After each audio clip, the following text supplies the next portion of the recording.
Okay, we are going to do roll call. Mayor Roll Jacob, call. I am here. Committeeman Hickey, Here. Mr. Strackhoff, Here. Mr. Travellini, Here. Mr. Rodelius, Here. Mr. Leonard, Here. Mr. DiGiovanni, Here. Mr. Zupnik, Present. Ms. Arbana is not, Mr. Walter, Here. Chairwoman Gutschall. Here. Open public meeting statement. Adequate notice of this meeting of the Bedminster Township Land Use Board was filed with the Township Clerk and sent to the Bernardsville News and the Courier News, and to all subscribers and posted at the Township Municipal Building, 1 Miller Lane, Bedminster, New Jersey, on January 16th, 2020. Flag Okay. salute.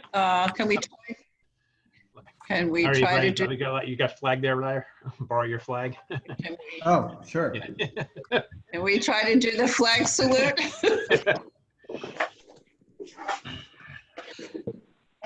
Okay. Okay. I pledge allegiance Pledge allegiance Pledge allegiance to the flag of the United States of America, America, to the republic. to the republic which which it it stands, stands, One one nation, nation, one nation, under God, God, indivisible, liberty liberty, and justice for all. for all. A little choreography there. All right. We can't seem to improve. think we were kneeling, right? Thank goodness we're not being graded. We look better and better. Yep. We certainly don't sound any better. Thank goodness we're not being graded. Oh, thank goodness this is right. All right, we have our minutes from July 9th. Have you looked at the minutes? And we need a motion to approve. Motion? Seconded. Yeah. Yep. Somebody second? Yes, Scott Scott. Zupnik seconded. Okay. All in favor? Aye. Aye. Anyone opposed? Anyone abstain? Nope. I guess we're all good. Motion passed. Is there anybody from the public on, Janine? No, Jake Perry is from the newspaper, so I don't believe he has any comments to make. Okay. So it's all up to you, Tom. We're going to review the memorandum. Yes, so you all have received a copy of the memorandum of the Master Plan Subcommittee. And the subcommittee has considered various possible master plan amendments in order to update the master plan and the housing element to better address the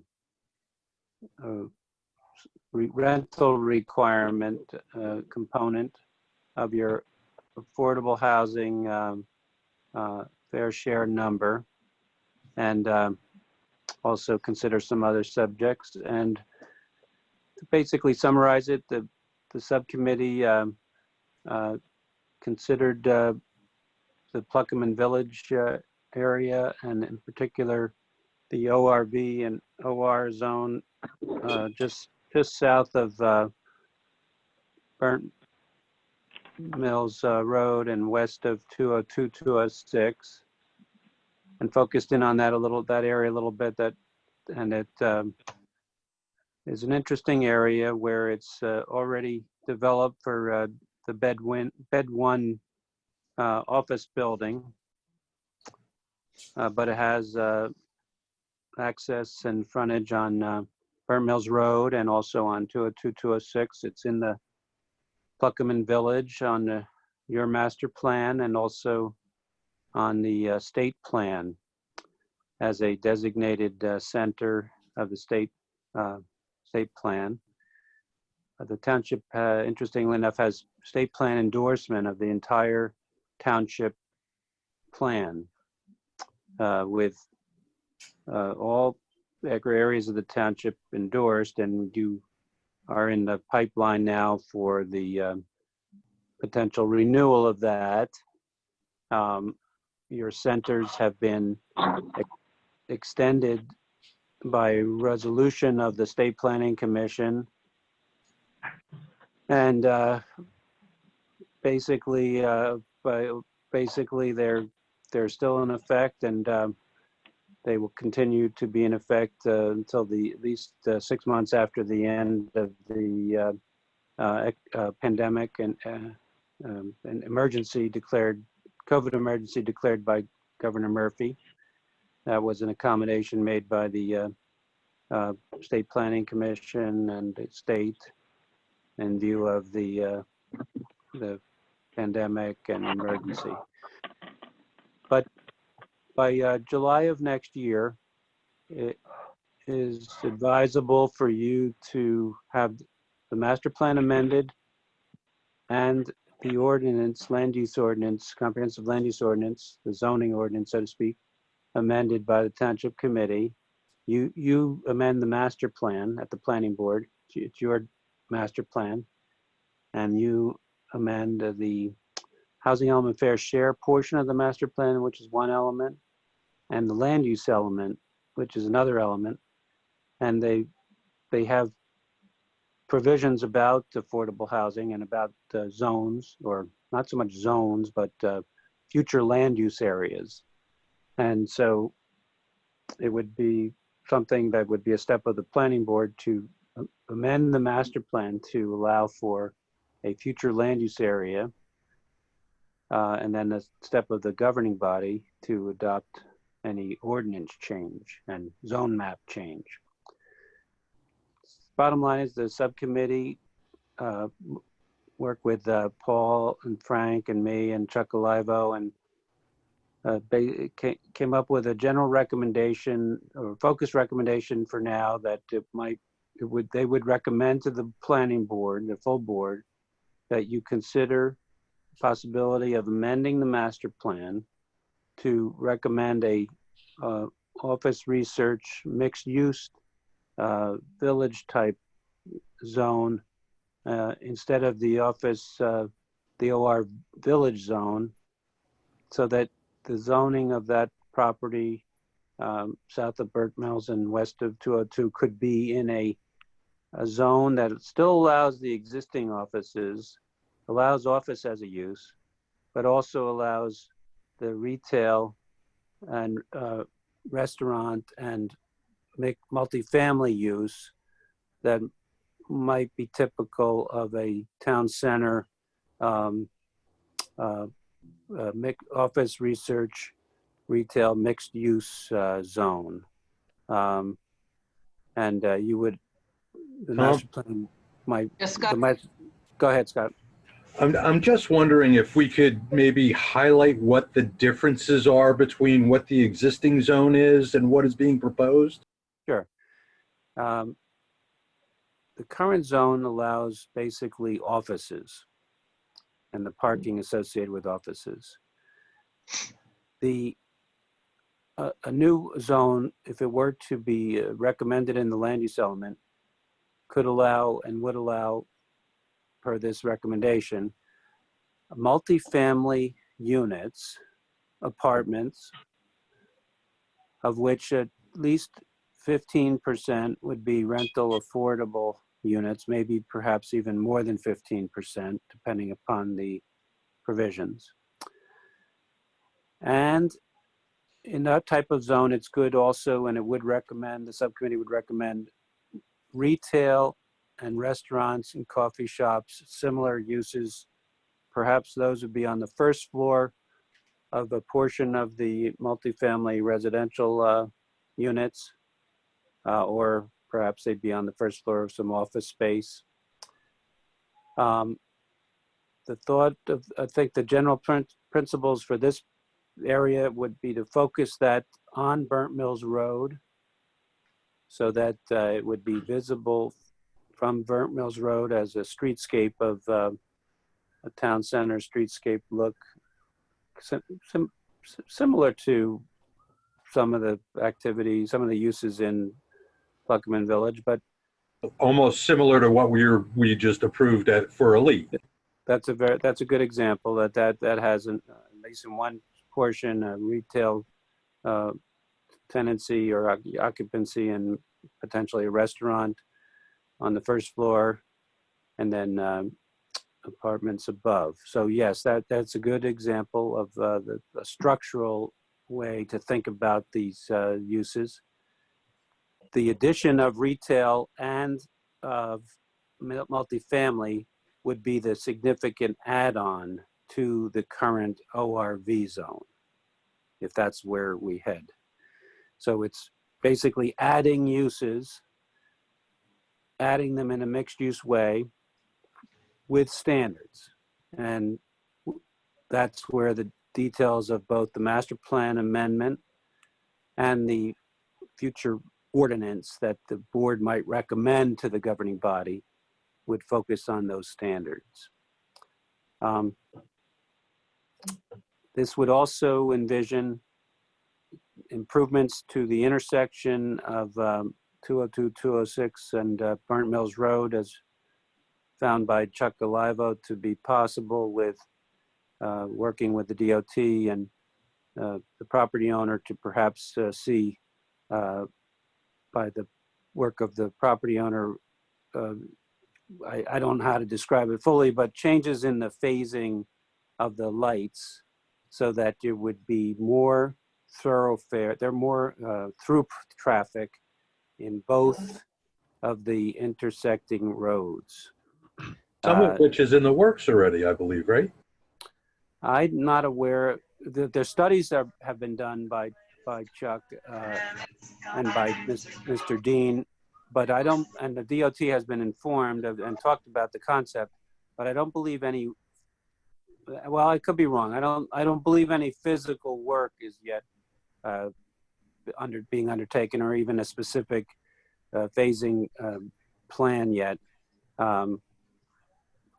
And the whole idea of that would, apparently, if it was done, and it does take some investment in traffic lights and computers and changes to technology out there, it apparently would improve the level of service from current level of service F to at least the level of service D, even with development of the potential mixed use area.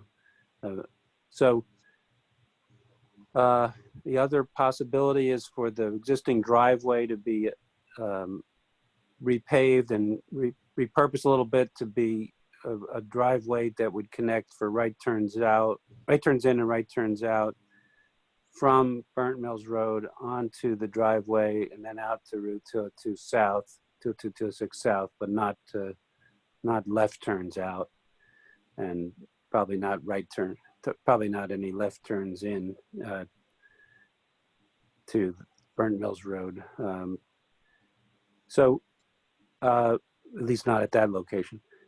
But we don't have to get into that level of detail. I think what would be good for the board to be doing as a board is basically talk about it tonight a little bit, read the memo, and think about whether you are wanting to have Frank work together with me and with Paul to do the next step. If we did it, would be it's called a master plan amendment document to amend the housing element fair share plan and amend the land use element to show a future land use area and to describe it in words for potentially that area.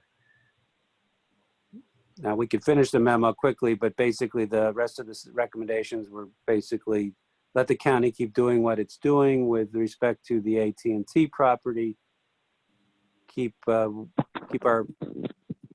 activity going with the State Planning Commission, and do the little things that we can do to be working with the State Planning Commission.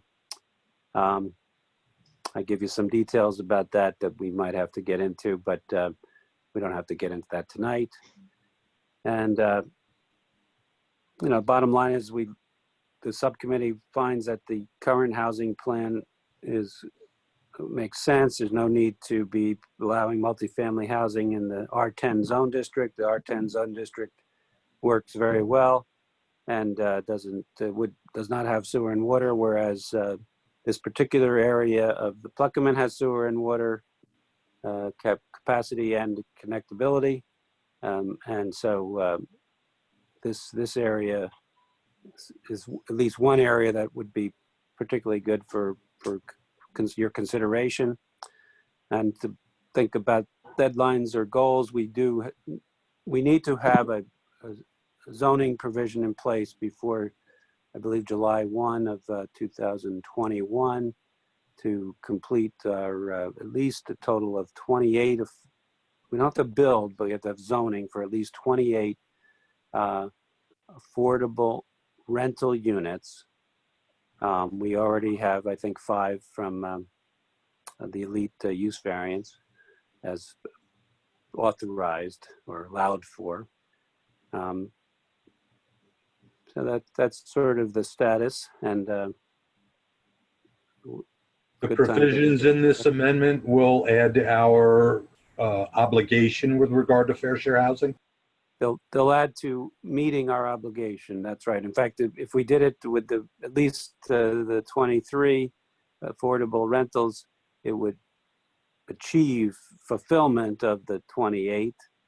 It's sometimes wise, and I'm a big believer in this, always get affordable housing as a component of any multifamily housing that you allow, because that's the only way you get the ability to keep up with the likelihood of additional obligation. That likelihood may come slowly to Bedminster because you've done so much, but as you can imagine, maybe you can, maybe you don't agree with this, but 2025 comes around incredibly quickly in the scheme of zoning. So 2025 or 2024, we will be starting to plan for 2025 to 2035 affordable housing projections. And even if the numbers are not big, there probably will be some theoretical rental component, kind of like we just experienced with 2015 to 2025y. So that's Yeah, Lou, that's go an ahead. update. Lou? Yeah, Tom, I have a question, Tom. Is the fact that we zone for those units good enough, or do the units have to be built?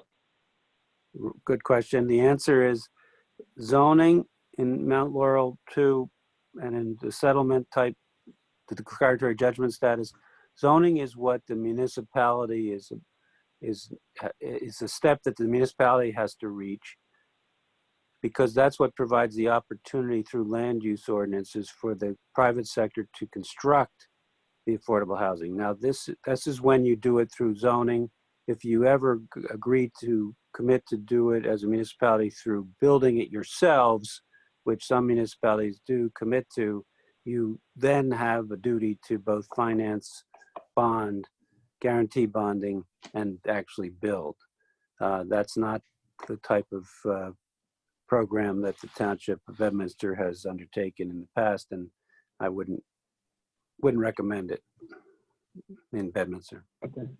And just to interject and provide a little more detail, the settlement agreement with Fair Share Housing specifically calls for zoning for those affordable housing units. It does not require us to have those constructed. That's right. And just to put a little more color on the affordable housing settlement, as Tom reflects in the memo, it's a very favorable, very positive settlement agreement for the township. There are other towns that are facing hundreds, and some towns are facing thousands of affordable housing unit obligations. Yeah. 28 family rental units, and if 5 of those are satisfied by Elite, that leaves us with 23 to satisfy that obligation to zone for 23 units by July 2021. And if we don't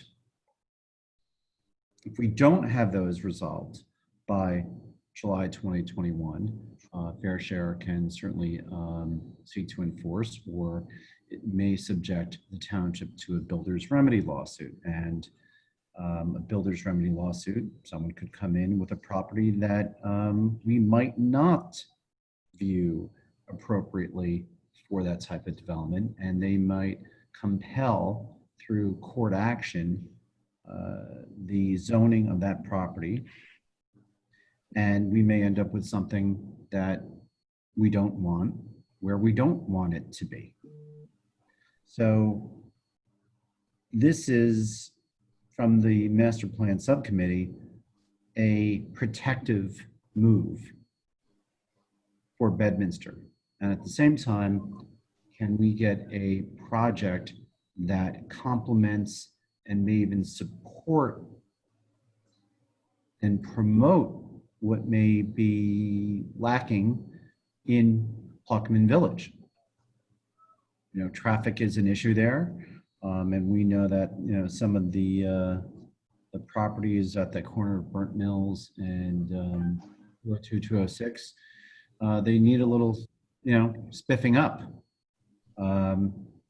So this one site hits a number of potential targets, but certainly satisfying the affordable housing obligation and making the zoning, or keeping the zoning within the hands of the planning board and not through a builder and through a builder's remedy lawsuit.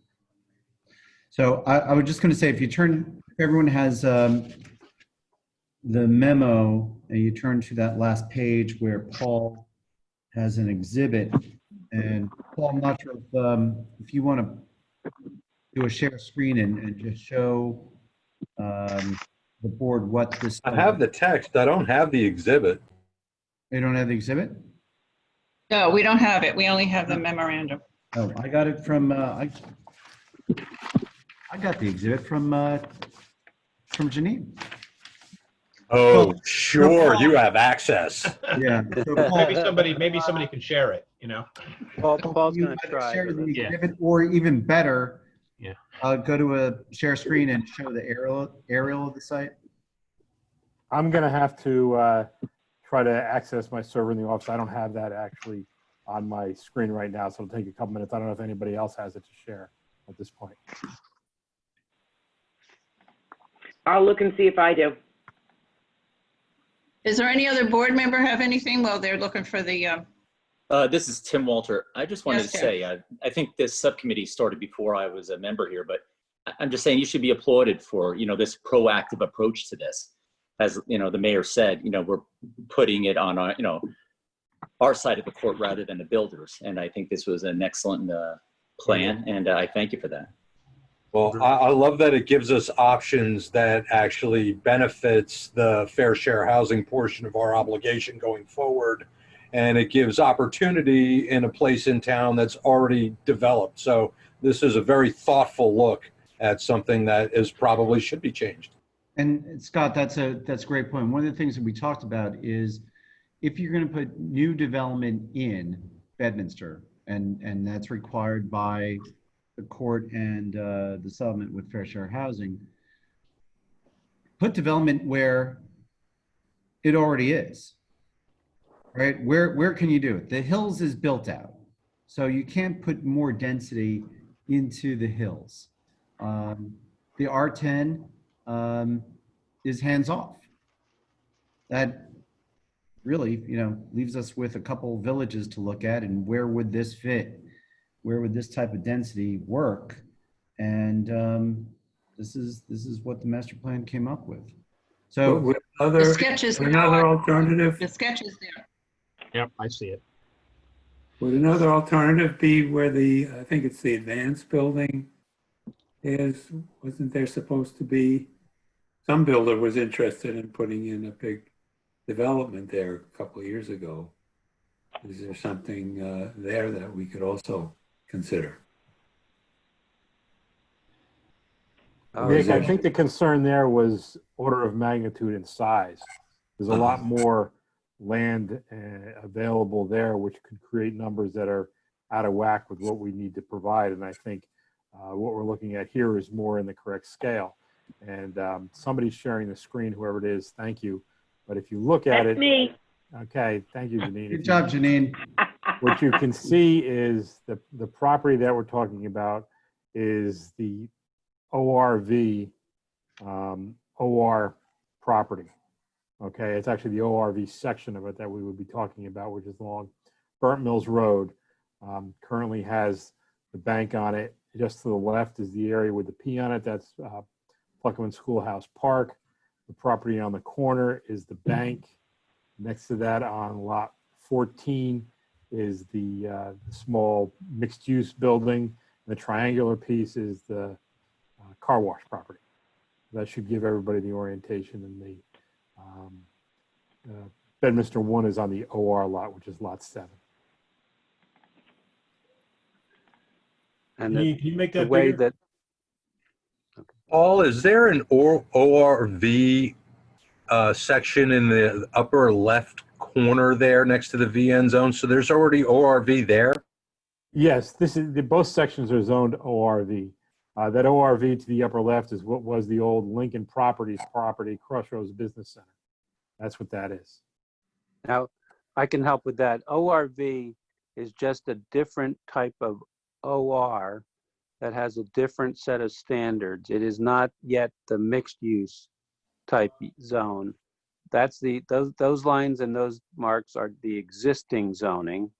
And when I think about this, I think one of the best ways to adjust the master plan and the zoning is to take that ORV zone south of Burnt Mills Road and west of 202, 206, just that zone, and just the OR zone portion that is Bed 1, and put them both into an ORV mixed use, so that theoretically it means, in the simplistic terms of the district name, you could have office, research, and you could have retail and multifamily in a mixed use setting. We don't actually have a full ORV mixed use zone yet. It's certainly not with that name. The VN zones, they do allow technically mixed use, but in a small scale of a 5,000 square foot building with one apartment in a building, so up to one apartment in a building. So we don't yet have a zone like the one we're talking about here. Paul, are you able to pull up an aerial yet? Or is that something Colin or I could do? I'm sorry, what I got to do is jump out into my browser and do that. If you bear with me a minute, I can bring that up. Yeah, let me see if I can. I want to respond to Nick's point a little bit about some of the other projects that have been discussed, proposed, and bandied about for the last couple of years.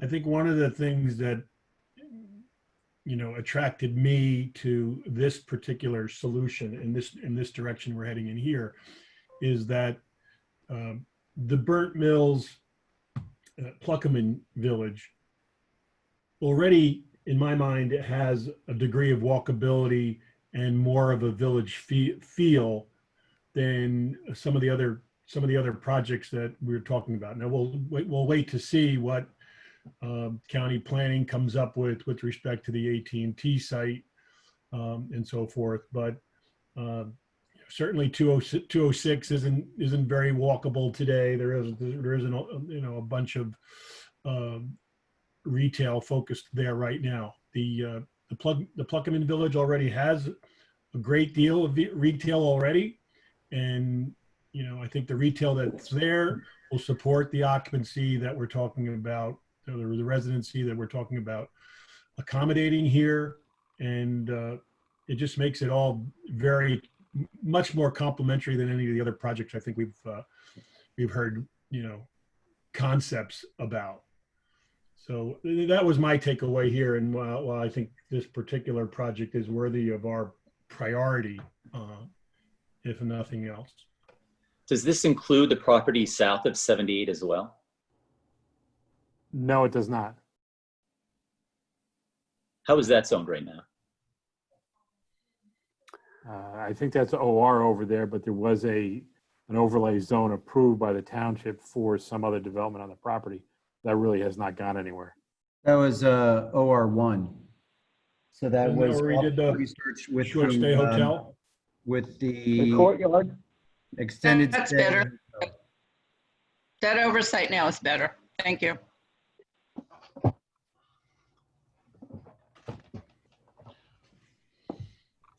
Yeah, I think this is George's screen that we're looking at that brings up the aerial photograph, and it Good shows job, George. Yeah, it shows excellent. the So lot if you could lines actually over the photo. pull it back out a little bit. The last view, yeah, that's good. Yeah. So that intersection, Burnt Mills, Washington Valley, 202, 206, sort of the bane of Pluckerman Village, right? It backs up. I think many of us have experienced it backing up all the way to Hills Drive.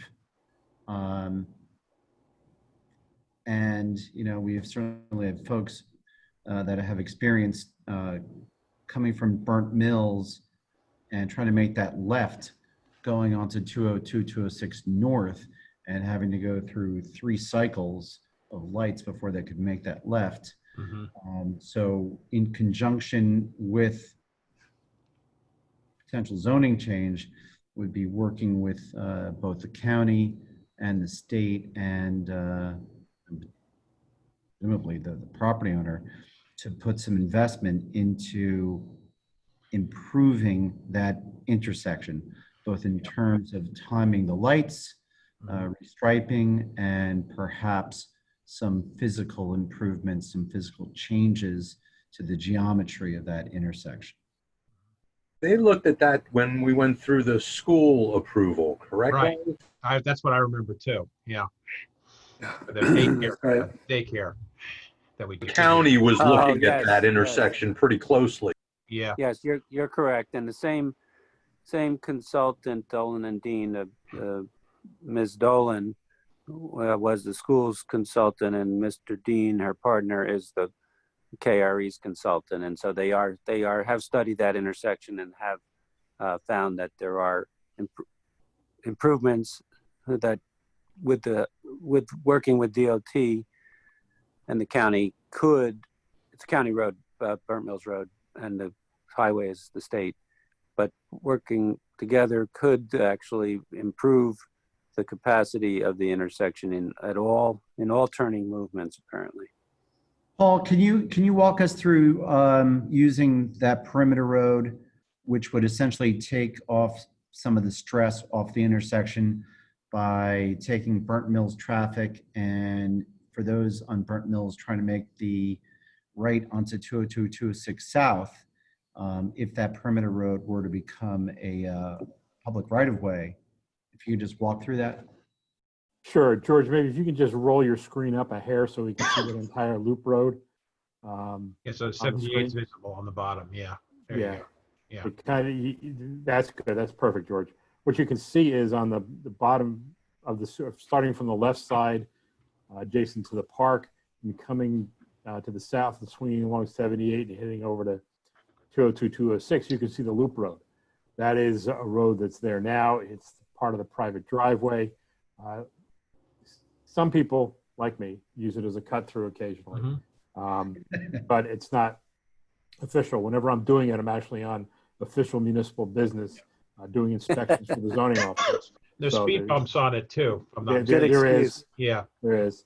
But that's the road that we would try to create some sort of general public access to, whether it becomes a municipal street, a full public street, or it's actually the driveway with general public access. That's still things that need to be worked out with the landowner, because there are implications both ways. Those discussions have not settled at all yet.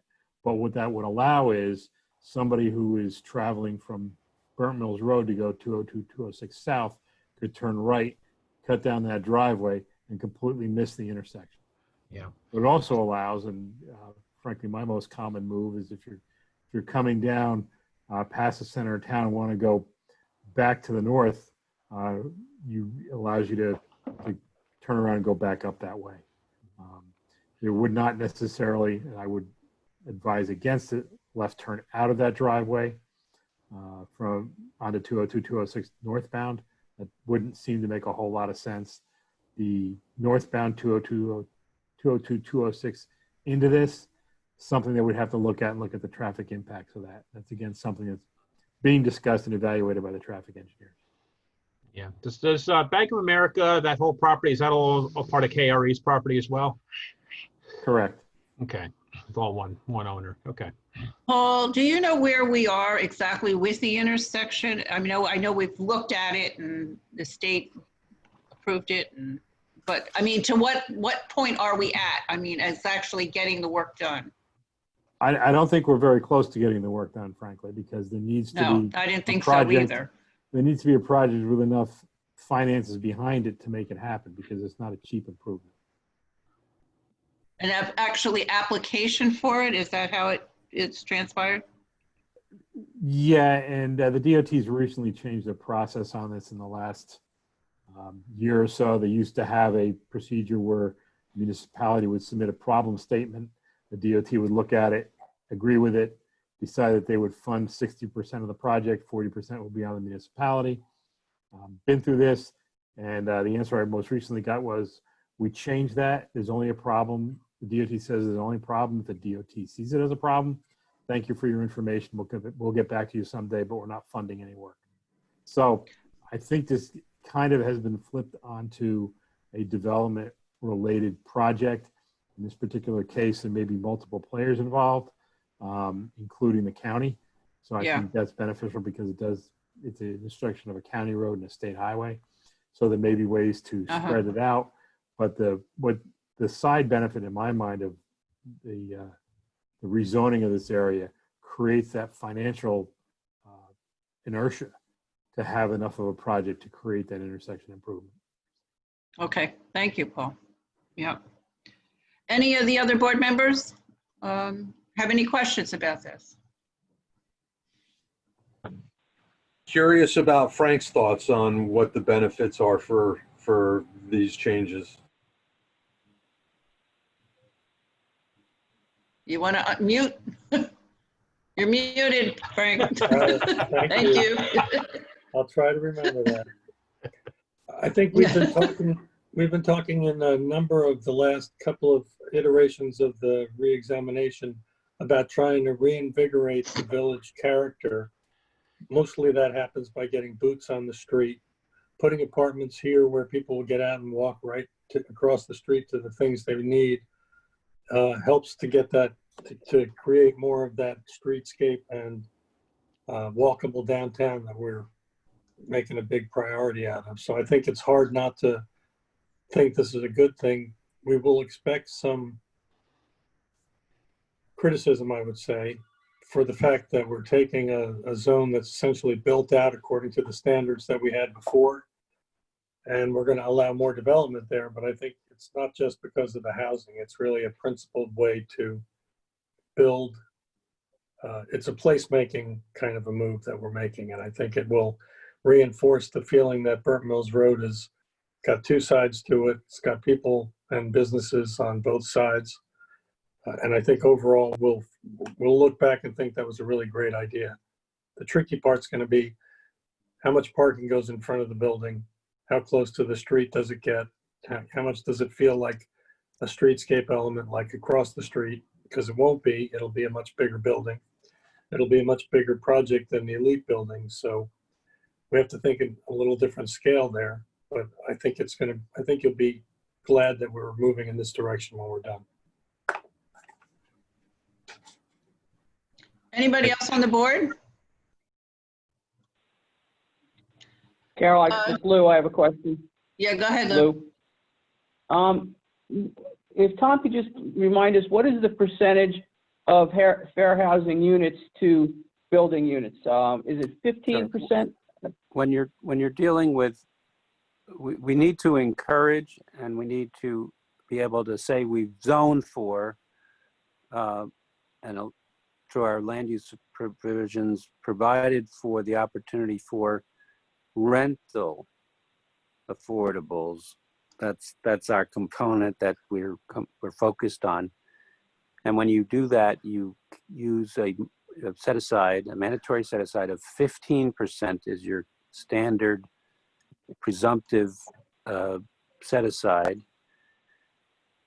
To some extent, if we go, if we do certain things that give more incentives, we can require slightly higher than 15%. But we must provide for the opportunity for at least 15%, and that's the way we could do lower, but I wouldn't recommend doing lower than 15%. That is the normal rental set aside. But when we get into the numbers, we can sort of look at exactly how many would be 17% or 18%, and would it be worth it to try to do something with more retail and more office, and it's very complicated, and you have to sort of work it out if you try to get higher than a 15% set aside for rental. If I could just jump in for a second, Lou, that's a topic that did come up in our discussions, and I can tell you this, that I think, if the time comes, we will definitely try to get 22%. Okay, so we're looking at like well over 200 units, right? 200 or 300 units in total? I don't think so. Not well over. No, less than 200. No. All I'm saying is that, it's a negotiable number, and it's a prime piece of property, and this is going to be certainly on the minds of everybody. We're not just going to give away 15%. Understood, but let's go back to the basics. It's 15% of the total residential component. So 15%, if we let's just use the number 25, okay? So you would probably multiply, Frank, you have the number, it's probably, if you try to get to 25, it's probably 6 times 25 is 15% of 167. So that's let's say that's your range. That's about where you'd be looking, 167 to 185. Okay, maybe less, maybe more retail. We have to figure out, we have to work with people to do that. But this is very important now for you all to know. You really, in New Jersey, it's one of the strangest things you can ever imagine. You're not allowed to say to somebody, you shall build rental housing as opposed to for sale housing. And you're not allowed to say to somebody, you shall sell your housing rather than rent it. Because there's statutes that say you can't regulate rental that way and you can't regulate condominiums that way. And yet Mount Laurel, too, has been interpreted by COA and other principles to basically say towns have to achieve a percentage of at least 25% of affordable rental units, which is structurally very difficult to compel. So what do you do when you can't compel something? You try to work it out. And that's what we'll be trying to work out. But we have a property owners that's interested in affordable rental units and interested in market rental units. And so that's very convenient. Seems to me like it's a great opportunity. Is there anyone else on the board that has any questions for Tom regarding this memo? So what are our next steps? And should there be another presentation by you and Paul and Chuck at some point to talk about those traffic improvements? Which I think for most of the residents in Pluckham Village, and especially the lower hills, they'd be very interested in the traffic improvements. Sounds like a good idea. I agree. The next step that we need to do, if we do a step at the board, is, and I'm not rushing this, I'm just telling you what the step is. The next step at the board is so you sort of authorize and direct Frank to prepare a master plan amendment that puts these concepts into words and a future land use map. And it's not that extensive, but it is, and then if you said you liked it, then the next step after that is to say, well, let's notice for that as a master plan amendment and a master plan public hearing. So there's meetings to do this and hearings eventually to do a master plan amendment, a hearing to do it. And then if that was recommended, then that goes to the township committee, perhaps with a draft ordinance, and the committee decides whether to introduce the ordinance. And if it introduces it, it has a public hearing on that before it adopts it or rejects it. So there are a bunch of meetings along the way here. We're at the beginning. That is a really great idea to have Chuck and Paul and Frank describe everything again about the traffic improvements. So that might be. How would that process go? Should the board authorize Frank and Paul and you to proceed and then have Chuck come in? Or do we have the Chuck review first and then proceed with? I guess it's good to know if the board wants to do this for further investigate. Just because you say prepare something doesn't mean you're going to adopt something. It's really just, we just need to know that you would like us to prepare something. They could be worked simultaneously. In other words, Frank could be working on a draft, and you could still have a meeting going on with Chuck and Paul about, well, what does the improving that intersection actually mean? And I don't know if they run together, but basically, if the board doesn't like this at all, maybe we shouldn't go any further. I sense that the board seems think the same way the master plan subcommittee did, but if you didn't, then we would go back to ground zero and try to do something else or something. But if we're going to keep going, maybe we should just try to get the sense of the board now and see if we should move forward with the master plan amendment. As you said, is not a big deal. It would be Well, better that's for my people. idea. I think it's my idea here to go ahead with this and let Frank prepare for it, because you know how it is. Months go by and it doesn't get done, and we do have a time limit. So I think we should go ahead unless the board has some objection or there's some reason why we shouldn't. I think we should start the process.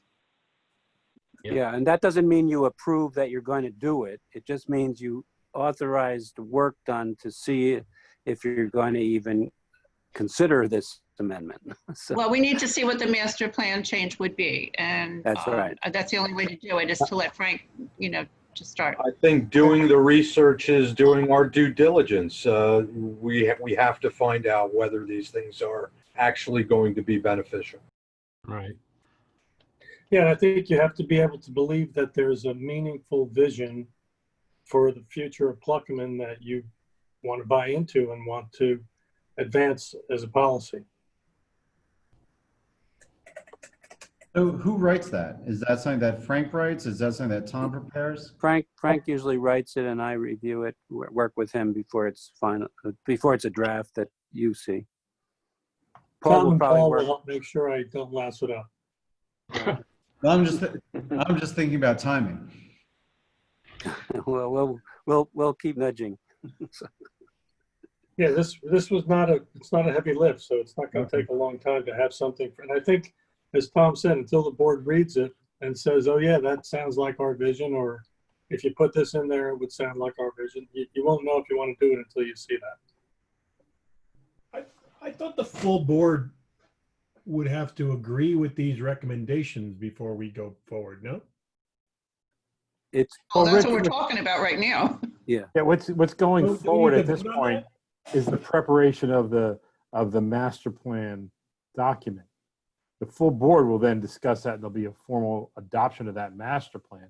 This is just authorizing that document to be prepared that fleshes out the concepts in the memo to get it to the next level. There's no action, so to speak, on the memo. the master plan amendment gives you an actionable item.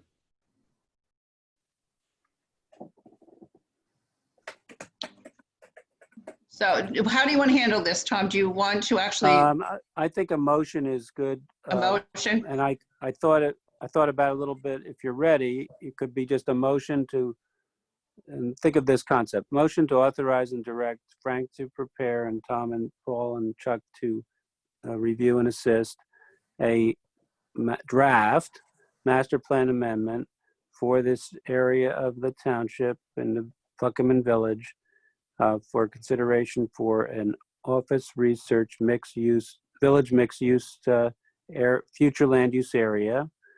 And because Larry's right, for Chuck and Paul to prepare and present a summary of the possible changes at the intersection, because that could be done simultaneously. And if the board is comfortable with that, it would be a motion and a second and a roll call. And just to help Rich understand it, it's not binding upon the board in the sense because the board doesn't amend the master plan until it actually sees the document, schedules it for a master plan public hearing, hears from the public, and decides whether to amend the master plan. So this is sort of a preliminary authorization step, not a formal decision. Then So you wouldn't be bound. You could vote no on the master plan amendment, you know. Then so moved to draft the resolution as you outlined. And I'll second it. Okay, Janine, you want to take a roll call, please? Sorry. Mayor Jacobs? Aye. Committeeman Hickey? Aye. Mr. Strakoff? Aye. Mr. Travellini? Aye. Mr. Rodelius? Aye. Mr. Leonard? Aye. Mr. DiGiovanni? Aye. Mr. Zupnik? Aye. Mr. Walter? Aye. Chairwoman Gutschall? Aye. Motion is passed. Thank Good you, job. everybody. Madam Chair, could I ask how soon you'd like the board to be able to discuss the draft? Well, if you can have it, I guess for next month in September. Yes, we can do that. Okay, then let's plan to do that. I'll get it out before the end of August. Thank you. Okay. Janine, put that in the minutes. Noted, got it. I think Thank we you, need to keep Mayor. rolling. There are I certain, think we, there are certain reputations to uphold, Frank. I feel like Rodney Dangerfield, Larry, whenever you start talking. Okay. I think we need to keep rolling it along because if we don't, you know what happens. Month after month goes by and there's a lot of meetings between now and the final. So let's keep it, on track, okay? I will. Thank you. Okay. So I think now we are ready for our hearing tonight with. Just planning board comments before, Oh, yes, absolutely. Before you and Colin have to leave us. Okay, so just real quickly, certainly I hope everyone has weathered the storm as well as can be expected. This area, town got power this afternoon around between 3:30 and 4 o'clock. That also powered up my neighborhood, Collins neighborhood as well, and this section of Somerville Road. So we're certainly glad to see that going, but there's still a number of folks in Bedminster still without power. I should be getting what's called a mayor's report from JCP&L, which I expect to receive this evening, which would actually provide some details with respect to estimated time of restoration within Bedminster. So as soon as we get that, I'm going to ask Judy and Robin to put that on our website and social media, and give folks a better sense of realistic restoration within Bedminster itself. Also, there was mention made of the county and the grant for the AT&T study. This is for the planning study for the AT&T site. There were two planners that submitted RFPs or responded to RFPs, and in July, the freeholders reviewed the recommendations from the planning office, and we actually, Bedminster, had a say in the review of the RFPs, and we gave our comments to Walter Lane at the county. Walter provided our comments over to the freeholders, and the freeholders selected Michael Baker International to proceed with the planning study for the AT&T site. So the contract went out to Michael Baker at the end of last week, and the county expects to receive the contract signed this week. As of 2 days ago, they hadn't received it yet, but they do expect to receive it. And I would anticipate that the planning process would start certainly before the end of August. And it would probably start with a quick sit down, either Zoom call or in person, with the planners from Michael Baker, with reps from Bedminster, probably from the Township Committee, and with the county planning department. That will probably be somewhere towards the end of August, and shortly thereafter to really get going. And it's certainly at some point we will be hosting the planning team here with the planning board to talk about options and what the planning board's visions for the AT&T site are, what the expectations could be. And it'll be I imagine a several months long process involving meetings and public presentations and sit downs with the other stakeholders, which I imagine would include AT&T, which as the current tenant at the site certainly has an interest, and also with MetLife, which is the owner of the property. So stay tuned. There's going to be a lot of activity for the planning board as that process moves forward. Good to hear, Larry. Good. Okay. Mayor. Good. Anything else? Colin? Colin? No, as I like to say, in God we trust, all others bring data. Frank, I look forward to your memo. Thank you. Thank you, Colin. Okay. Okay, so thank you. Thank you for coming. And For having us. see you later. Okay, bye. Good night. All right. Brian, you are up. Okay, It's your great. turn. Thank you, Carol, and members of the board and consulting experts. I thank you for having us back tonight. To refresh recollections, I'm Brian Fahey, lawyer representing Rylocate Incorporated. My client owns property located at Block 34, lots 1, 3, and 4, also known as 280, 300, 308, and 312 Main Street in Bedminster Village, starting at the corner of Somerville Road and going 3 more buildings. We did appear before this board on June 4, and at that meeting, you heard from Paul Fox, professional engineer, who went through the site plan with you and showed you the footprints, the parking lots. We also heard from architect Jonathan Booth, who presented his plan, his architectural plan, elevations, basically. During the course of Mr. Booth's presentation, some questions arose as to the massing and the bulk of the buildings, and there was some disclarity about how the building was going to set up on the inside. And so we asked, and the board graciously gave us a carry in order for us to go back with Jonathan and Mark Brady, the controlling, the president of Rylocate Incorporated, to refine his interests and his expectations.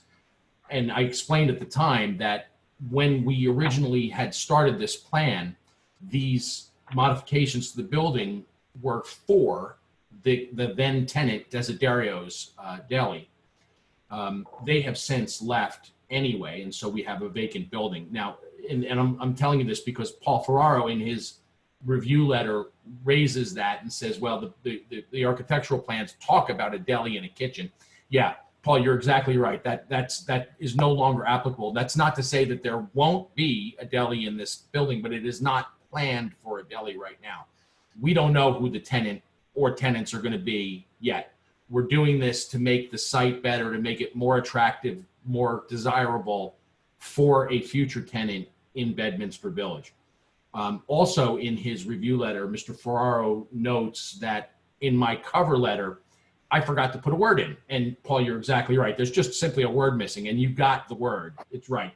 One of the changes that Jonathan Booth made to his architectural plans, and he made this change for two reasons, which will become very clear soon, was that he lowered the roof line, the pitch of the roof, not the pitch, but the actual the roof line by about 3 feet, and that was in response to some commentary, I think Lou, I think it was your commentary. Am I right? About Yes. Thinking maybe that building was a little too tall, was a little too high relative to the building in front of it. So he lowered that roof line a little bit in order to bring the massing and the proportion down a little bit.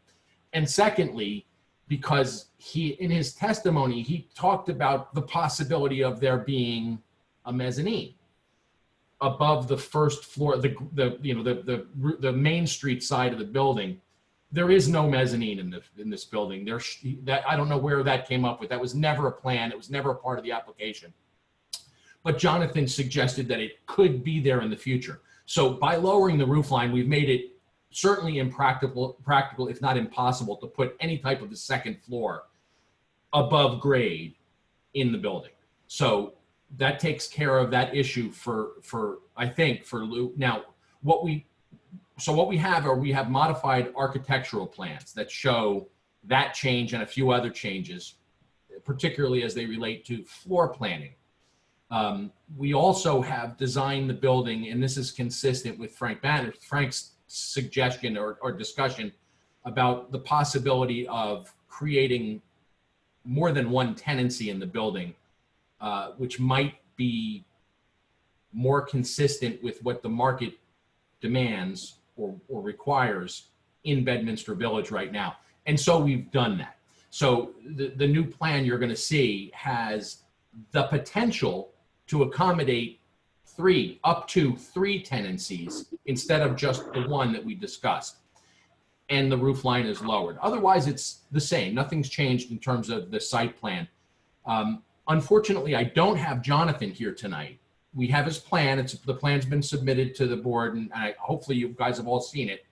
I'm going to ask Paul Fox to talk a little bit about what the architectural plans look like and the changes that Mr. Booth has made. Now, if the board wants to hear from Jonathan directly, we will be more than happy to bring him back. Unfortunately, it won't be until September. That said, my gut tells me that the plans probably speak for themselves pretty well, and maybe with Paul Fox walking us through what Mr. Booth's changes are, I'm hoping that the board agrees that, they won't need to hear from Jonathan directly. However, please, if the board wants to hear from Jonathan, just let me know, and we'll ask for this to be carried again, and we'll come back in September and we'll bring Jonathan back. So that said, I'd like to introduce Paul Fox and let him go through any updated engineering site plan related issues and to walk through Jonathan's architectural exhibits as well. Brian, I have a question. This is Carol, Chair. I did speak to the Historical Commission because there were several questions that the board had regarding what their comments were. And we got those comments very late, so we really didn't have a chance to get into it. But since I had that conversation with them, I wanted to know specifically what the pergola was about, because that was one of the issues that came up.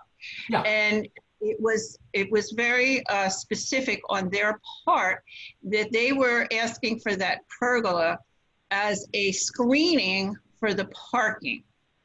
Now, the parking was put there on the grade level because they thought it was going to be basically pizza and deli.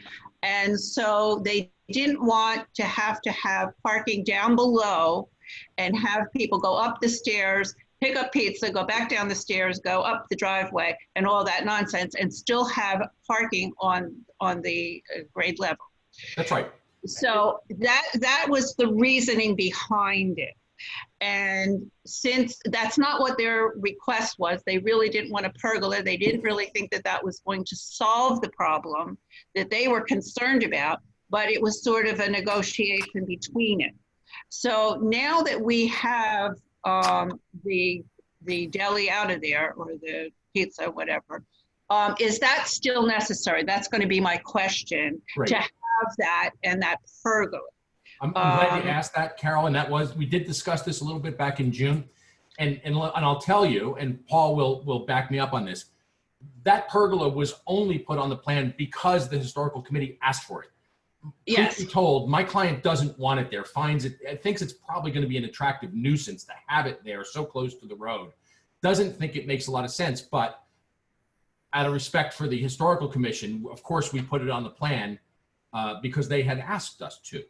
If there's a better way to shield from the parking or whatever, we are all ears. Whatever, anything the board thinks might be more appropriate or better, we would like to consider if that parking is going to remain there, and I'm not sure, I tried to find the parking schedule. I'm not sure what parking is needed at this point, but if that parking has to remain there, then I would say a screening of some kind of landscape to me would be more appropriate than a pergola. I don't know how the rest of the board members feel, but that would be my Absolutely. I agree. Yeah. I would agree with that. I think it would be more attractive. I think it would be less of a nuisance. I think it would add to a terrible expense there. And I think it would do a better screening job. It was more practical all around. Yeah, exactly. Yeah. Yeah, well, I mean, we're happy to work with Paul Ferraro and Frank Banish, anybody who can help us understand how that landscape type screening can and should work. Okay, so I think we need to go over parking. I think that needs to be addressed as to if that parking is going to stay, and if it is, can we do some other screening? They said they saw this, the historical commission saw this many, many months ago, and they do want you to come back since there's been so many changes about things with the roof lines and things like that. They really do want you to come back again. So we will need you to go back to them No problem. We'll as a stipulate condition. to that point as well. Yeah, okay. So if you want to address those issues, maybe Mr. Fox can do that. Okay, Paul? Sure. Paul's already been sworn in, so I don't. Okay, yes, he has. Yeah. Yes, Paul, you understand that you're still under oath, correct? Yes, thank you, Mr. Collins. Thank you. The proposed parking at the street level is necessary to serve the tenant spaces that are at the street level. So we would not want to be reducing that parking any further, but rather providing the landscape screening that's desired to provide the screening between the proposed parking and the street. I think that's a better solution than the pergola, because really the pergola just becomes a long-time maintenance problem, as well as an attractive nuisance and insurance issue for the site owner. So I think that's an all-around better solution, but we do still need the parking at that level, both to provide for the tenants at that level, as well as to comply with the overall parking requirement for the site. Yeah, I also thought it was a site issue as far as coming out of the driveway as well. I wasn't quite sure how that was intended also. So if you're willing to do that landscaping, I think that would be a much better solution. Can we pull up Thank a you. site plan for reference, since we're all talking about the site plan? Sorry, what's the question? I keep looking for a parking Pull up diagram the and site I can't plan. find. Yeah, I couldn't find a parking schedule. The parking calculation is at the bottom of sheet 2, about in the middle of the sheet. I can share the screen and go to that if you'd like. That'd be good, Paul. Yeah. Good. Sheet 2, okay.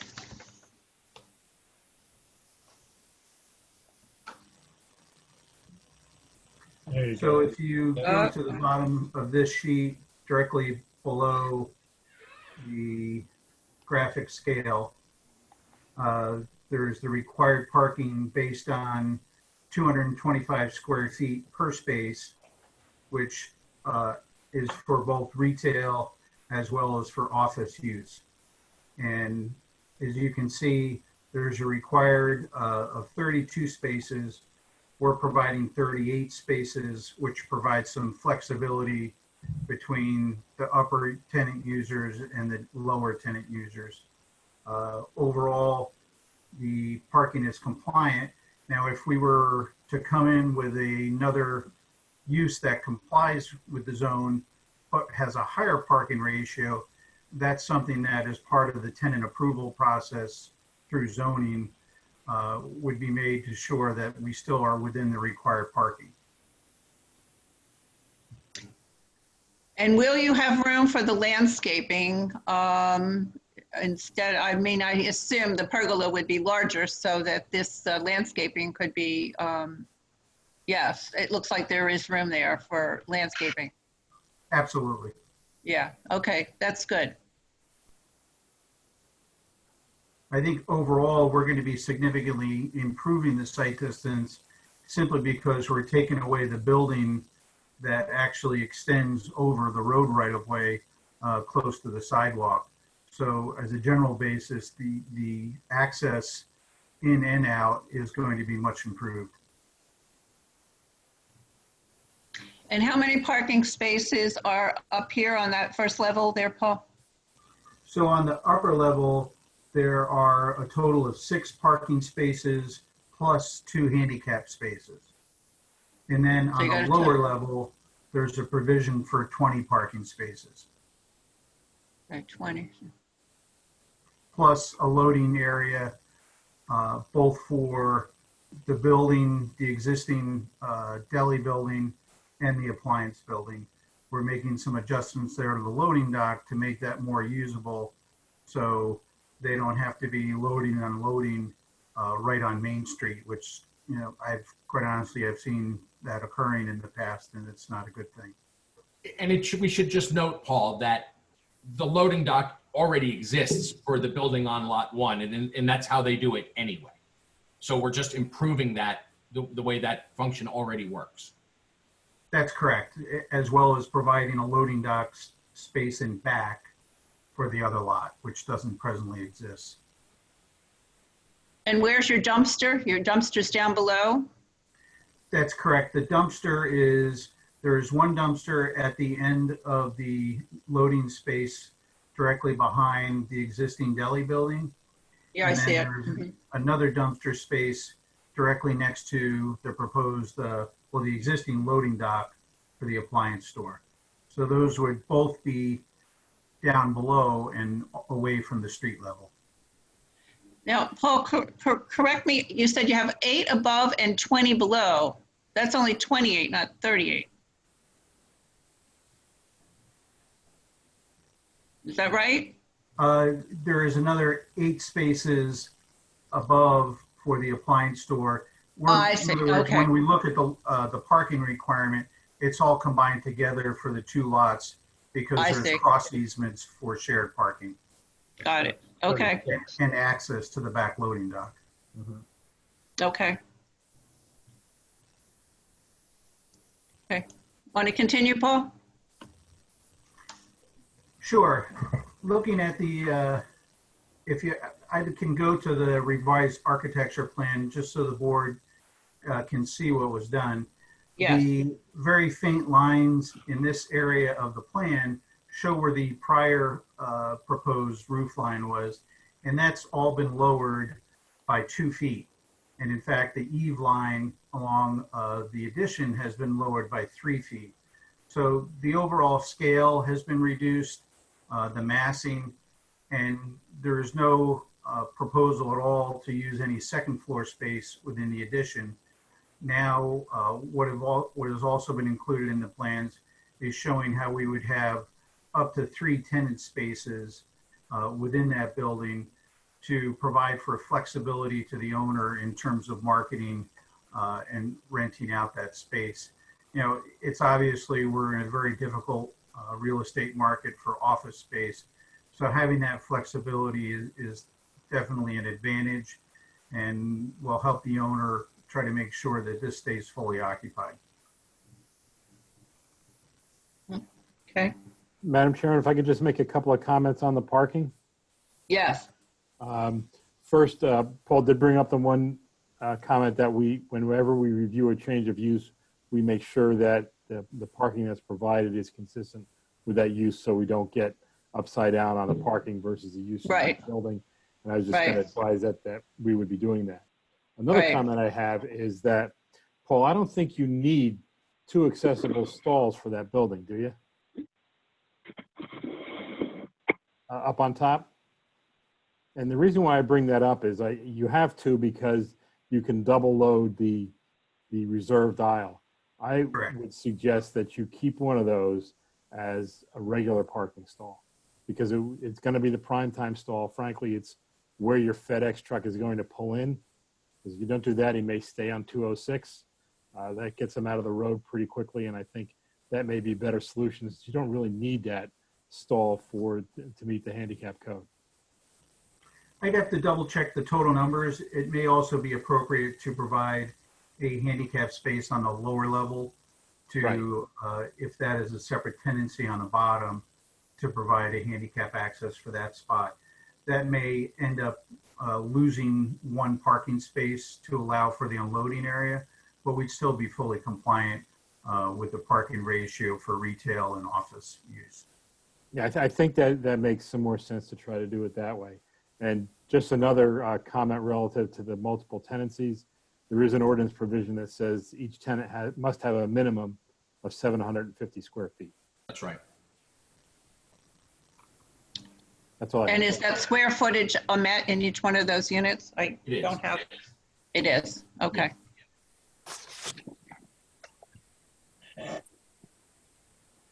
Any other board member? Madam Chairman? Yes. Lou? Who's speaking? Lou? Lou. Yes. Yes. Okay, so many thanks to Paul. And I think this project is a lot better than it was. I think it fits the neighborhood a lot better. And I like the way it looks now. So I'm fine with it, and I want to thank you for making some of those changes. We thank you for the commentary, Lou. Yes, thanks, Lou. Okay, anybody else on the board? Yeah, Carol, I have one comment. Go ahead, Nick. Last time I was asking, the existing building that's being added to, yes, is there something going to be done to spruce up the outside of that building?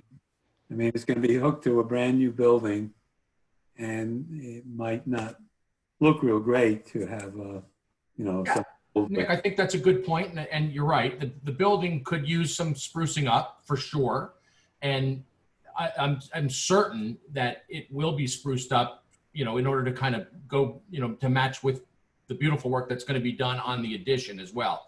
I have had several conversations with Mr. Brady about that, about the facade of the building, about what we might do to kind of make sure the two components of the new building work together really well. So yeah, there's going to be, it'll be for sure spruced up. Mm-hmm. That said, we're not changing the building. There's nothing, we're not going to understood roof lines or anything like that. Right. Well, that's great. I think that's one of the questions that the Historical Commission was also looking at, Nick. They want to know what the proposals are for the materials and also, what it will look like with the current building. Yeah. And like we said, when we go back in and see them, Jonathan will be a part of that discussion and we'll stipulate to that. We'll come up with a good, good solution that works for everyone. Anyone Tim else on the Wilford. board? I'm sorry, Karen. No, I'm sorry. Anybody else on the board? Yes, I have a couple questions. Rich? Yes. Isn't, Brian, isn't the shed structure to the left of the existing structure, isn't that new? Where the little colonnade is to enter on the Looking side on the there? north elevation, Rich? Yeah, I'm looking at the north elevation. Isn't that shed being reconstructed? Yeah, actually it is. You see the roof line goes up? Yeah. Is that what you're talking about right there? Exactly. So you're showing on the existing building that the existing sheeter shakes will remain, the existing roof will remain, the existing windows will remain. But when you build this structure here, is that going to look more like the new structure or intended to match the old structure at that point? Well, it's the way that the drawings work now, it's intended to look like the old structure because it's part of the old structure. Okay, But, so if you you know, have, I don't think Mark has I don't think he's married to it. I think we can, we'll. So my we'll point work is, with the committee. my point was going to be, if you're going to have brand new cedar shakes on this reconstructed or renovated shed structure on the side of the building, and then you have 50-year-old shakes on the old building, you may end up, at least on the facade, replacing all the shakes, I would hope. I think the one thing you have to understand is that the HPC recognize that you can't add on to a structure like this and really have it look all the same. You need to have some change in material and appearance so it looks like an addition that would have happened organically over time. I think Frank Banish made that point as well. Right. So I think definitely the windows probably cannot remain because they're just so old and inefficient. But I think when we go back to the HPC, we're going to revisit those issues and make sure they're comfortable with what's being proposed. But I think it's impractical to try to have the overall structure look the same from one end to the other, but rather the preference is to have it look as if there were pieces that were built over time. So I'm looking at the floor plan now. So that shed structure, that's slab on grade at that point, that's actually set back from the facade of the original building. So some articulation in materials, et cetera, you can probably get away with, I guess. On the elevation, it looks like they're pretty much flush, but I guess there's Right, they're not. It sets back. a little bit One of the things you have to recognize is that salt shed roof is presently, if you recall, when the Country Picnic was operating in there, that's where the kitchen was. But if you look back over time, that was actually just a porch that someone enclosed at one time, and it eventually became interior space. So it's not in really great shakes right now, and that's why the idea is to make it more usable and raise that roof line just a bit. And understand that that roof line on that little shed addition is only being raised in order to accommodate the continuing roof line that creates the shelter.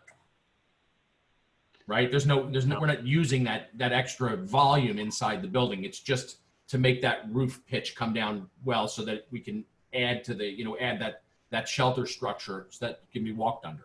Well, and if that's the case, Brian, then you definitely will have to spruce up the front of that anyway, because That's right. you're going to need additional material that matches what's on Exactly. the existing building where you're raising it. Totally agree, Jeff. You're right. So, And is the roof on that extended thing? That's because the render is bad then. Is the roof on the extended portico, for lack of a better description, is that going to be a standing seam roof or is that going to be the same asphalt shingle? Yeah, I don't know that right now. You see the way the standing seams from the roof beyond kind of just run down into that area? all the new roofs are shown as that on all the drawings. Yeah. I think the rendering is incorrect at that point. Well, I mean, do you have a preference? Would you like to see it be a standing No, I seam just roof? think it's incorrect. You're not showing it accurately. That's all. I can't really tell from this how you intend to roof that. You're extending the That'll roof probably line be from that'll the probably be shed. at HPC. That'll be the historical probably have a big say on that if I understand properly, right? Well, you see it right there as standing seam, right? Yeah, but if that's just a gable, then you should be looking at some kind of siding on the side there. If it's a hip, there'll be some roof there. I don't know how that's roofed from this plan. If it's standing seam, then the standing seam should be running along the slope, not up the sides like that. Well, this is, if you look where my cursor is right now on the plan, this is actually a corner in the roof. It's So returning. some of the roof is draining down in this direction. This piece of the porch roof is draining down toward Main Street in this area. So that's why it looks like the standing seam is running in this direction, which is correct. You have to see that on a roof plan. I guess what you're saying is it's a hip roof, that portion, It is that a hip front roof, corner of it. yeah, all right. Right. That's right. I think that's what they're trying to show. But I'm just, if that helps. So then So those, all of that roof area hanging off of the addition and the area over the existing condition would have a standing seam roof. yeah. Or whatever that material is that winds up being, Correct. Yeah, I don't think I like it as a hip, but that's just me. Okay. Anyone else on the board? Yeah, Tim Walter here. I have a question for Frank. Frank, you sent out your memorandum. Thank you. You don't usually put a conclusion at the end. I don't know if it's your place, but I'd like to get your thoughts on this since you are our planner.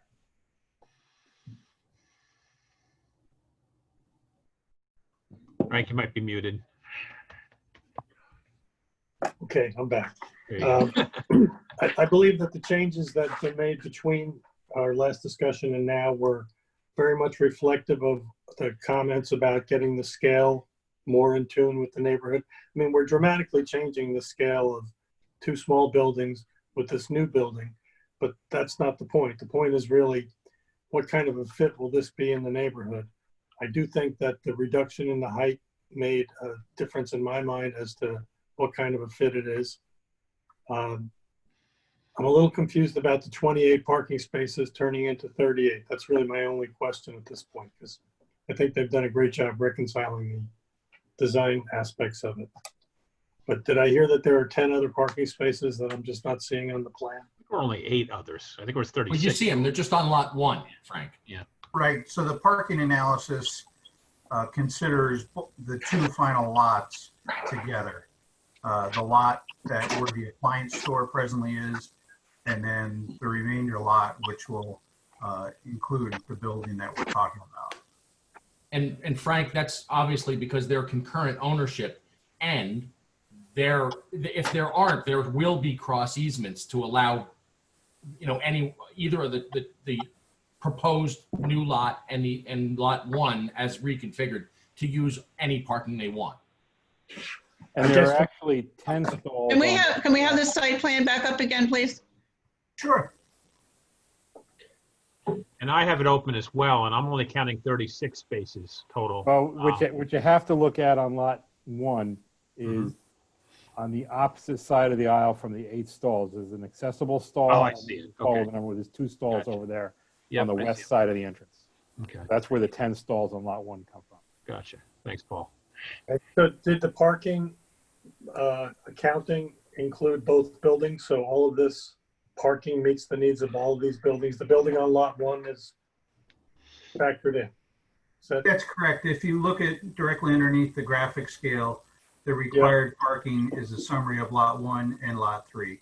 So it encompasses all of the area that's present, that's going to be proposed for the site. That answers my question. Thank you, Paul. I don't have anything else, Tim. Thank you. Thank you. All right, Paul, do you want to just talk about how the floor plans work or Not unless the board has any questions. I think given the hour, we should probably try to move on to the planning testimony. Okay. Okay, any more questions from the board at all? Okay, is there anyone from the public, Janine?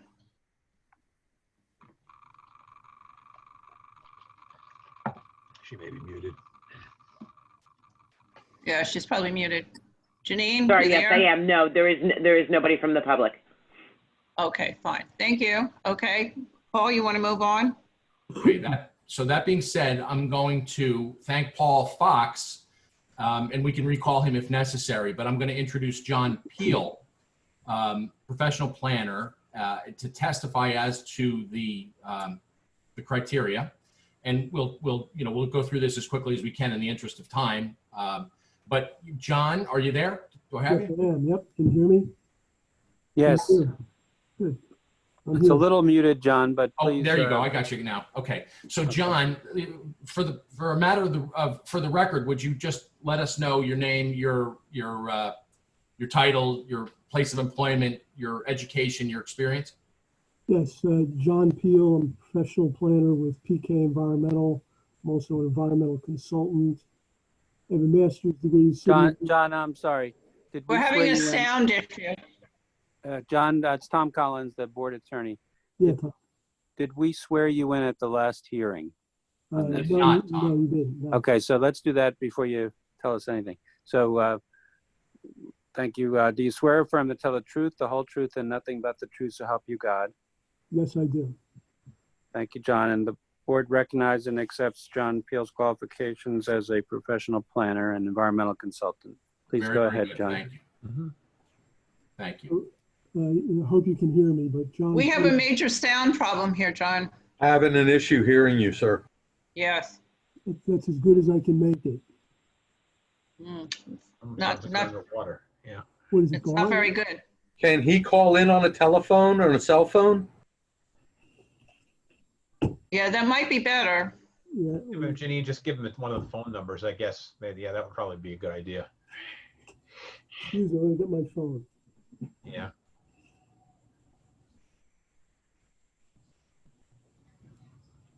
Sometimes the cameras don't really have good speakers on them. Okay. Headset from a cell phone works real good. I don't have that. So can you hear me at all? It's very muted, John. You need to call in on your cell phone and call, use the cell phone audio. Okay, what's the number? I just sent it over to Sandra's email. Okay. There's 5 different numbers. Okay.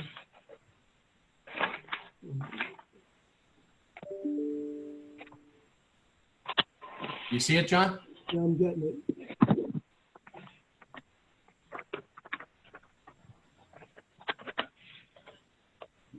Okay.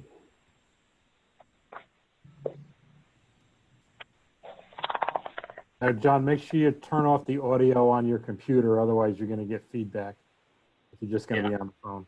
Okay. I'm not seeing the numbers here. Dial 646-558-8656. Say that again.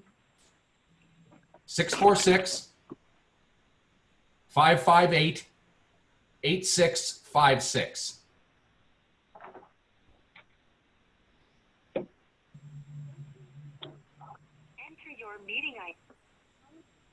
You want the meeting ID? I have that. Okay.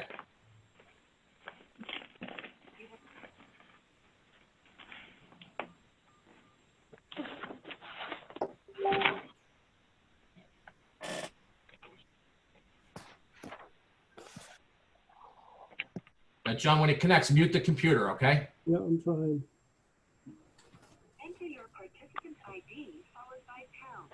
Otherwise, just press pound to continue.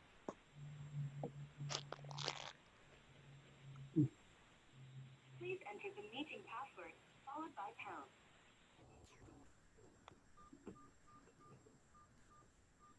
You are in the meeting now. There are 17 participants in the meeting. All right, Janine, you might have to let him in. Yeah, he's not showing up on the screen. There he is. Okay, yep. Now you got to unmute that. Yeah. Mute your computer. Okay. Okay, mute the computer. Left-hand corner. I did. I muted the computer. Now we can hear It's you. much better. Great. Okay. As always, so sorry about that. I apologize. So I'm a professional planner since 1993. John, you actually have to mute, you have to turn off your speakers on your computer because we're hearing you twice. Yeah. And speak into your phone. Yes. How's that? Great. So, Great. my Okay. daughter's not here to help me. No worries. Okay, so I have a master's degree in city and regional planning. Been a professional planner since 1993, and an environmental Chair, consultant for I think we 25 know- years. I think we know Mr. Peel's credentials and he's Yeah, been accepted before. You've already been stipulated to, John, so don't worry about that. Okay, good. Just for the record, you've appeared before this board or other boards similar to it, right? Yes, numerous times, yes. Okay, great. So let's get right into it then. Let me ask you, John, have you familiarized yourself with the property and the project and the application and the Yes, zoning ordinance and the master plan? Yes, all of that. Yeah, I looked at the plans by Paul Fox and Jonathan Booth, yes. Great. Now, to the best of your understanding and in your capacity as a professional planner, do the terms of this application deviate from the zoning ordinance requirements?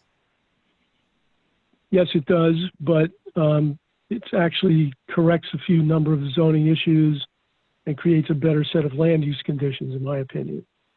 It's going to try to retain the existing main building look and architecture, and it's consistent with the downtown Bedminster Village requirements. Okay. Now, does the application require the board to provide variances from the standards otherwise required in the ordinance in order to progress to its logical conclusion? Yeah, there's a number of small bulk variances created by the new lot line, side yard setback, front yard setback, and so on. And primarily the major issue is the floor area ratio, D4 variance for an increase of the floor area ratio beyond what's normally allowed. Right. So that's a D4. So that's a non-use D variance, right? That's correct, non-use variance. Right, It's an intensity of use variance. Yeah, but it is a D variance, so we have to go through the negative and the positive criteria. Are you familiar with the state legislature's interpretation of the purposes of zoning as listed in the municipal land use law? Yes, I am. Very, very good. Okay, so if the board were to grant the variances sought by the applicant, which are C bulk variances that exist already, and a D4 non-use variance, would it cause a substantial impairment to the zone plan or the land use ordinance? No, it would not be substantial because the use already exists, and in spite of the existing flaws as they currently exist, this application should hopefully visually simplify the property and correct a number of the zoning defects that currently exist, but it's not substantial by any means. Great. So if the variances were granted, what would the effect on the neighboring community and the surrounding properties be? Well, based on some of the architectural discussions we had, I think the new building and the new addition, as well as an improvement to the existing building, would provide a very nice, another centerpiece to the village of Bedminster, dependent upon historical commission's comments and so on. But I personally think it'd be a major improvement to what currently exists. Okay. So again, if the variances are granted, if the relief is granted, would this relief substantially impair the public good? No, it would enhance the public good, not impair it. I think that meets the test for negative criteria. Great. So in your opinion as a professional planner, does the site accommodate a higher floor area ratio than the zone would allow? Yes, it does. And in fact, that condition already exists. And in concert with removing some of the non-functioning older buildings in old lots 3 and 4, expanding the parking area for the entire site, increasing public safety with better traffic flow and that ingress egress. I think that this proposed use would accommodate a higher FAR. Great. So will the benefits of the deviation from the zone standards outweigh any detrimental effects that might result as a result of the approval? Yes, I think there's few, if any, detrimental effects, and the number of beneficial effects. The existing problems will be corrected. That's the intent of this improvement. Okay, great. So final question as to the positive criteria. In your expert opinion as a professional planner, with respect to the requested relief, how are the purposes of zoning advanced by way of this application? There's a few. The purposes of zoning are met by under 4055 D2, encouraging municipal action to guide the appropriate use or development of lands in a state or town in a manner which will promote the public health, safety, morals, and welfare. Okay, that's section A. That's section A, I'm sorry. Section D, it ensures that the development of municipalities does not conflict with the development and general welfare of neighboring municipalities, the county and the state. Okay, that's D. Also, section I, primarily this will promote a desirable visual environment through creative development techniques and good design, good civic design and arrangement. And finally, section J promotes the conservation of historic site and district, open space, energy resources, and valuable natural resources. Okay. Prevents urban sprawl and degradation of the environment. Is that it? That's it.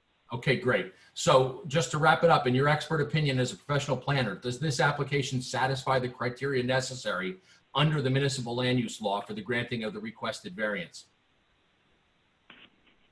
Yes, it does. Very good. I offer the witness to the board and the experts.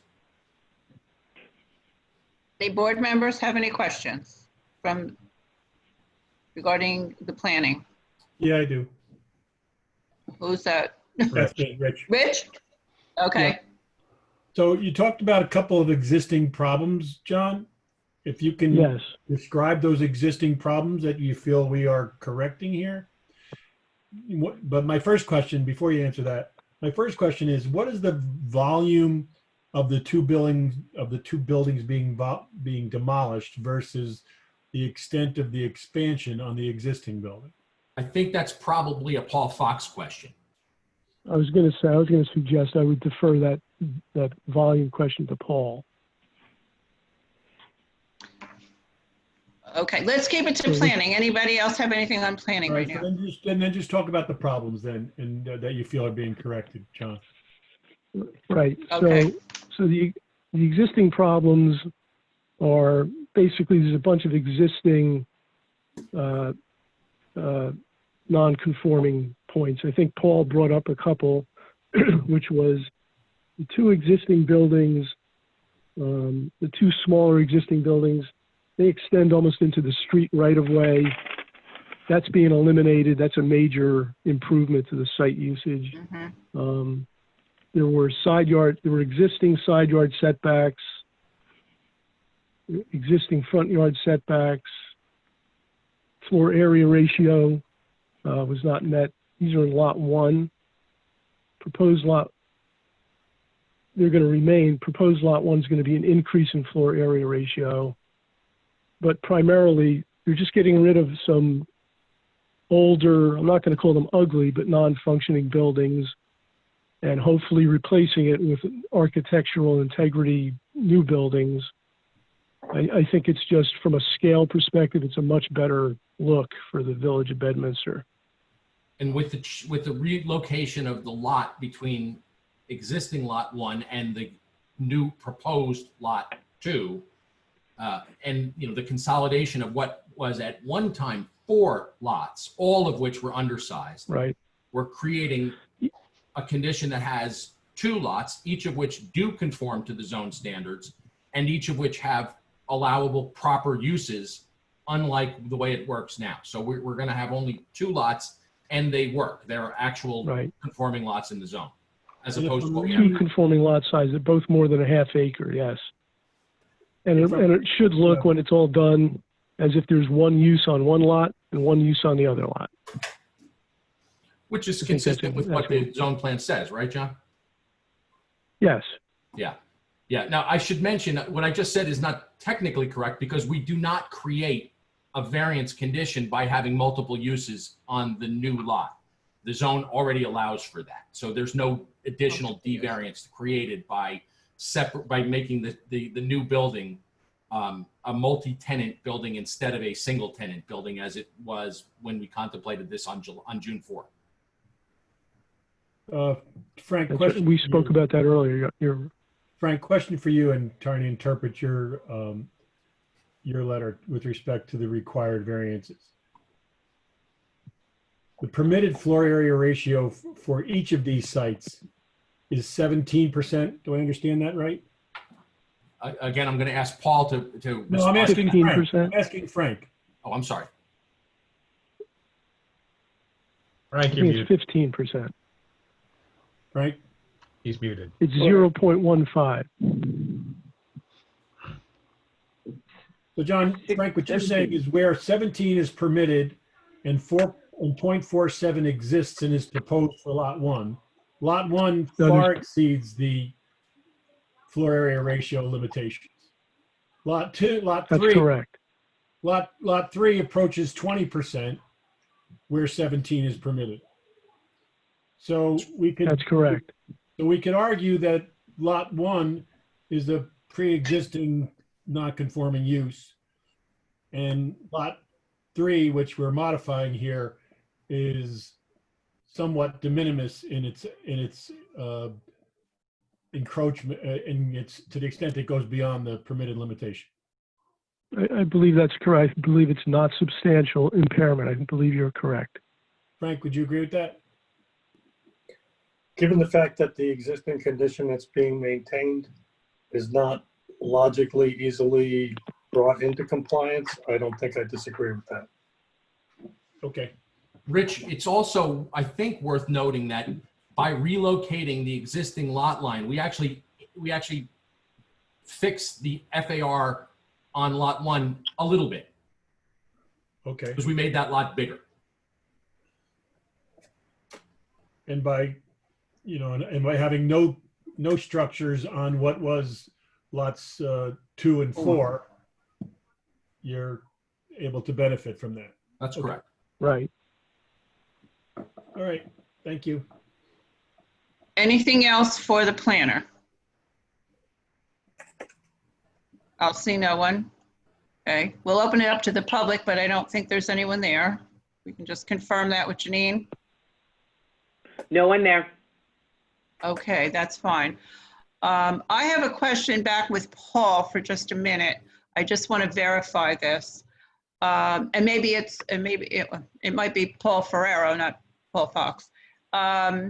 The parking, if those two lots, lot 1 and lot 4, if they were to be sold or separated, the actual easements, cross easements would take care of that and be deeded to the land so that there wouldn't be a problem in selling it? Is that correct? That's correct, Carol. The easements run with the land. So With the land, that's the difference so- between an easement and a license. Yes, because like the lots would not have enough parking independently. Correct. So that's why if they don't already exist, they will. And actually they don't exist because we're going to reconfigure what used to be lots 2, 3, and 4. So we'll do new cross easements and we'll do that all in partnership with Paul Ferraro and or Tom Collins. Okay. I just want to verify, I just wanted to, Yes, agreed. agree with that. Okay. And those easements are Okay, now, particular to the lower lots? excuse me? I'm sorry. Those easements are particular to the lower lots?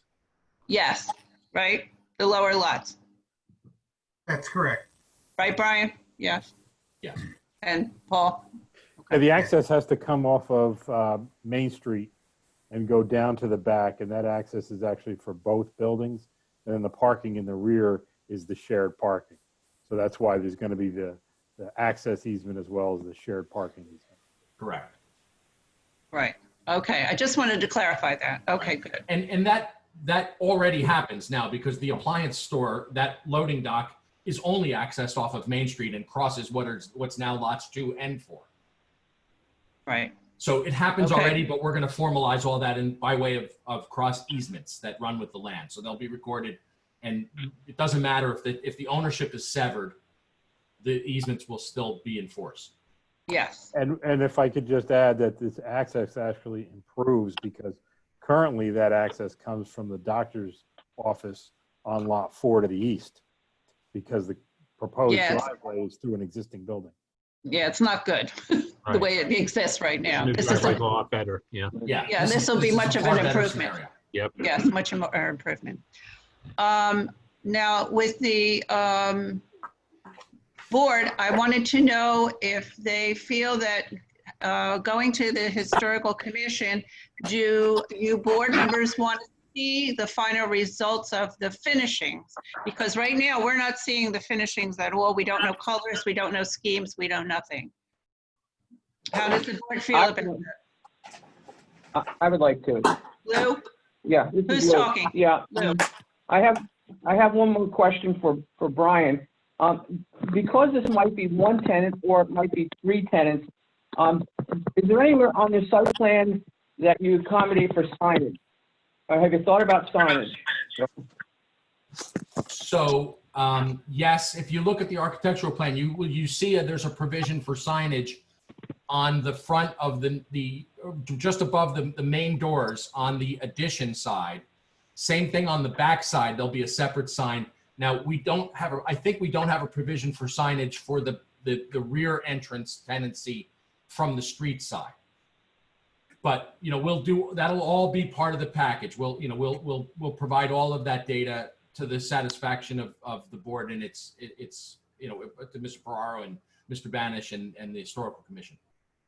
And I'm assuming you're not requesting any variances for that signage. No. The ordinance allows individual signs at doors Correct. for tenants and that sort of thing. Okay, again, I'm going to ask the board how their feelings are about the finishings.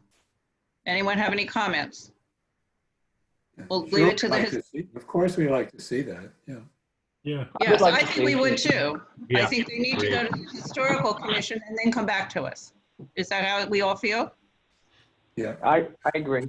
Yeah, agreed. And maybe we can get a little better rendering at that point, maybe? Yes, Rich. I think that would be appropriate. We'll be happy to do that. Okay. I'd ask for that to be a condition of approval, if possible. Yeah, I think it's easier for everybody to realize what it's actually going to look like with a rendering. Right. I also think it's important because once this project is finished, it can become a real centerpiece of Main Street Village area. I mean, it's dead center, so it could really be a plus if it's done just right.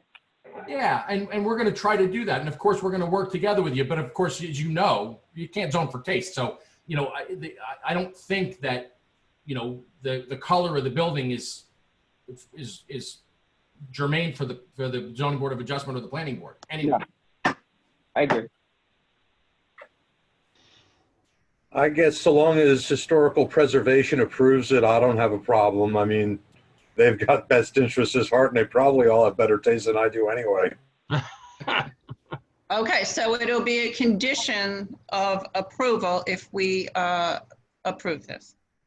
Everybody has agreed to that then, okay? Yeah. Okay.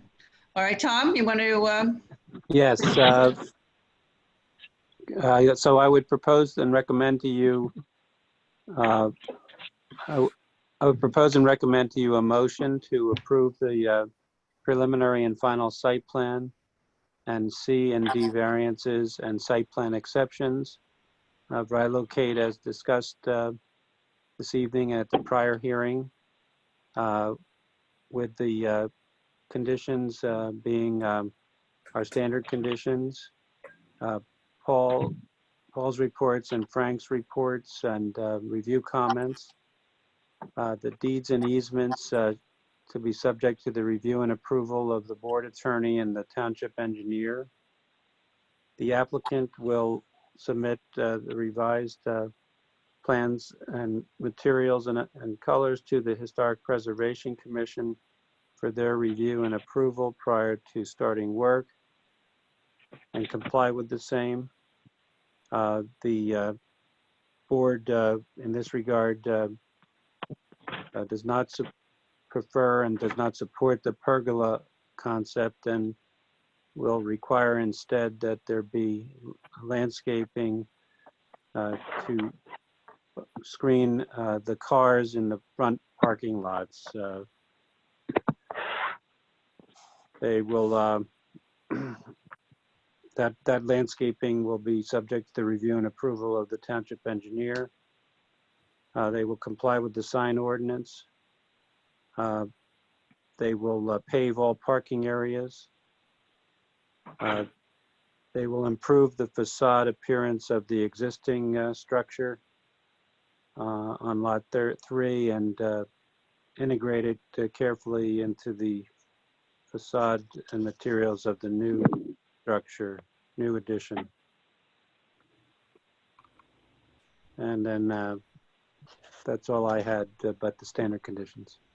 Consistent with my understanding. Anything else from the board? Okay, do I hear a motion? Motion. Motion to approve. Second. Motion to approve. Second.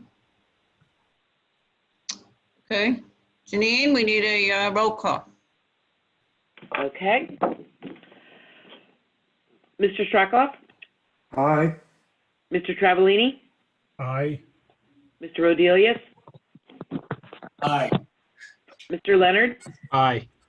Mr. DiGiovanni? Aye. Mr. Zupnik? Aye. Mr. Walter? Aye. Chairwoman Gutschall? Aye. Thank you, Brian. You've been very helpful, and thanks to the applicant for their changes. We Thank you very appreciate much it. for your time. Good luck. and Good luck, fellas, and looking forward to seeing the changes. Yeah. Yes, Sounds definitely. good. Sounds great. Okay. We'll see you guys Have a soon. good Thank night. you again. Good night. Okay, All right, everybody. Good night, everyone. good night. You hear a motion to adjourn? Oh, wait, we want to talk about farms, Paul, before we go off? Well, I don't know how much we're going to talk about it because we're not here for the evening. but No, I I'll- understand. Yeah, Just we we are can't really scheduled talk- next week. Yeah, they're on the agenda for next week. Yeah, okay. Carol, I'm And, not here next week. You can't Nor Zoom am at I. all? Rich, you can't Zoom You're next lucky. week? You're lucky. We are lucky. Judy Sullivan will be hosting the meeting for the town. I'm leaving the state and I'm going into quarantine for 14 days when I return. Ah, There's no excuse anymore. There's You have to do Wi-Fi it. where you're going, pal. I know it. No, I'm out on some desert island in the middle of the Atlantic. On my way to Fiji. Well, we'll miss you, Rich. You're always a contribution. If it's critical and you don't have enough, to have an appropriate quorum and enough voters, you let me know and I'll try to join, but I am going to be away. Okay, Bye, Candios. Have a good trip. Yeah, have a Okay. good trip. all right, well, I'll talk next week, and we'll have a motion to adjourn. So moved. Good night. Second. Good night, everybody. Everybody, good job. Good night. Good Thank you. Good night, all.